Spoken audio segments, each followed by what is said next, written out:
I mean, at least MTJ didn't pull like 15 seconds away from Ryan Blaney. Lesson from the brain, seeing the beauty through the.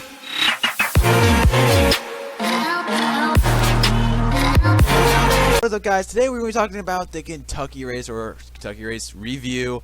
Honestly, it was really what I expected. I didn't expect much from the race, but first of all, I want to thank you guys for your support. Make sure to leave a like and subscribe. You guys have been hitting that like button. Let's see if we can get 3 likes today. I want to push you guys a little bit as I get in 2, but see if we can get some subscribers as well, as always. But let's get right into the Kentucky race review. Like I said, I didn't really expect it to be a fun race. I mean, it's a repave, which I don't think people should hate on Kentucky because of it. It's been repaved, so we're going to have to wait a couple years for it to be in its prime. I'd say maybe by 2021. So I hope they don't take it off the schedule. I think it could produce some really good racing, as we did see a little bit of that every once in a while. But for the most part, it was just a snooze fest, MTJ fest. And I'm going to get a little bit into the big 3 domination here at the end. Yeah, let's get right into it. In the race, or pretty much the entire race, MTJ dominated, but there was a lot of differing strategies in stage 1, which is something we don't see at a lot of mile and a half. I mean, 2 tires worked, which I saw Radman race review. He was talking about how it's just kind of pathetic, how the air is really helping. I agree with that, but at the same time, at least it does make for some interesting racing, to where we have Martin Truex having to catch up to Kurt Busch or Brad Keselowski, who took 2 tires. It does make the races a little bit more interesting. However, I do not believe this is a long-term solution. I don't believe this should be how it is, because eventually Martin Truex is going to find a way around him, as he is faster, as he took 4 tires. So I don't think it's a long-term solution, but at least until we can find a longer-term solution, at least it did make for some more interesting racing than just everyone taking 4 tires and Martin Truex getting the clean air, or not having any clean air and just easily Martin Truex passing. But I do agree with Radman, as it's pretty pathetic, but at least it does make for some decent racing. A lot of big 3 going through lap traffic, having battles for the lead. Brad Keselowski was battling MTJ at the beginning, but then he got a speeding penalty. He forgot about the yellow to yellow rule, I guess, and messed up there. I mean, it didn't really affect his night.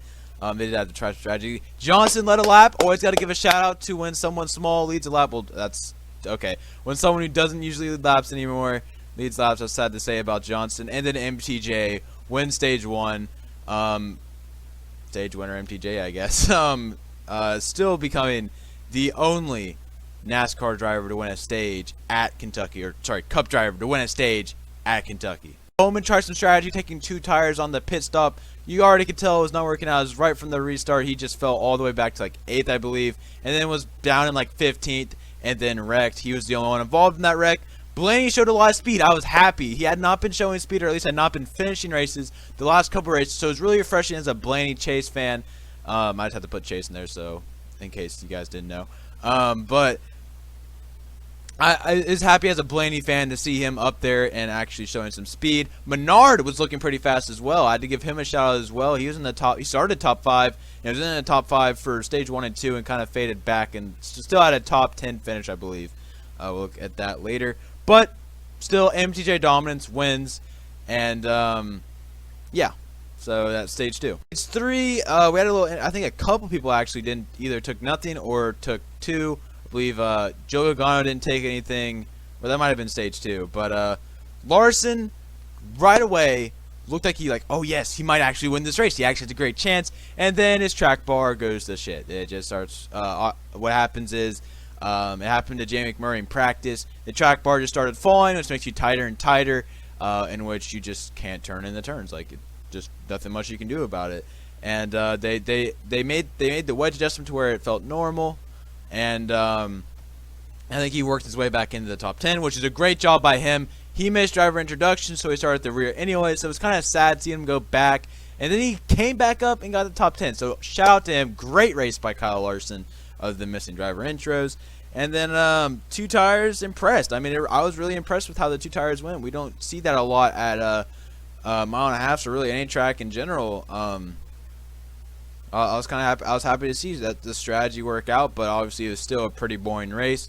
And then MTJ wins in domination. My dad had fallen asleep. People were on Twitter just like making jokes about it. And as soon as I heard final lap presented by Credit One Bank, turned off the TV and went to bed. Like there wasn't really anything to watch. You knew MTJ was going to win it. But like I said at the beginning of the video, at least he didn't pull like 15 seconds away from Blaney second place. I am going to compare this a little bit to last year's race. I think this is better than last year's race. Not by any means good, not by any means saying anything, as that last year's race was a terrible, possibly one of the worst races I've ever seen, which I literally turned off the TV after he pulled away very far. That had a great finish, don't get me wrong, but that was just a really boring race, and I didn't see the finish, so. But, yeah, MJ won it. MJ won it last year. Still have not yet to have anyone else but MJ win a stage at Kentucky, which is kind of cool, but not really saying much considering it's been out for 2 years. But let's go ahead and get into your race result. Pretty quick, I'm going to give shout-outs to people who had pretty good races, and we're going to just get through this, because I had been going a little bit slow through these lately. Truex wins. Blaney comes in second. Shout out to Blaney for looking good. And he said before the race that he was looking to just get a great finish here, and he got second place. I don't think it gets much better than that. Kozlowski got third. Kyle Busch got fourth. Kevin Harvick got fifth. And what I wanted to say about the big three, as the big three have been dominating, obviously, but of the big three, I've liked Martin Truex since he was back in MWR. Where was he before that? I can't even think. You know what I mean? Way back in the beginning, I've always liked him. So at least Martin Truex won. I don't really like Harvick or Busch. I don't mind. I mean, Harvick I like better than Busch, but both of them just their attitudes. I don't really like them, but at least Martin Truex won it and not one of those two. I like seeing Martin Truex up there, as I have liked him. He's been one of my favorite drivers throughout his entire career, and me watching it. So Kurt Busch got sixth, Eric Jones seventh. I know he could have probably been up there. He looked like he had a fast car, but just had some issues. Fought back, got seventh. That's a great thing for a young driver coming off his first win, seeing that he still can get a great finish. That's a great finish in seventh place, and hopefully he can keep on building on that win as he has here at Kentucky. Hopefully he can build on it at New Hampshire. Eric Almirola, he's one that I believe I picked him, right? I can't remember, but I picked him as someone my dark horse pick to get a top 10, top 5. He did exactly that. He was in the top 10 for most of the race. I think he fell back a little bit for a little bit, but he did end up finishing in 8th, so a great race by him. Kyle Larson got 9th place. Like I said, fought back from starting in last, missing driver intros, and then losing his track bar and having to fix it with the wedge. I think he was back in like 25th or something and fought back up to 9th. Great race by him. Definitely had a fast car that probably could have won the race. Joey Logano got up there on strategy. Shout out to him again. Got up there on strategy. It was not a fast car, but he got there up taking 2 tires, I think, about every time. Took 4 tires about once. Paul Menard, shout out to him. I said that a lot.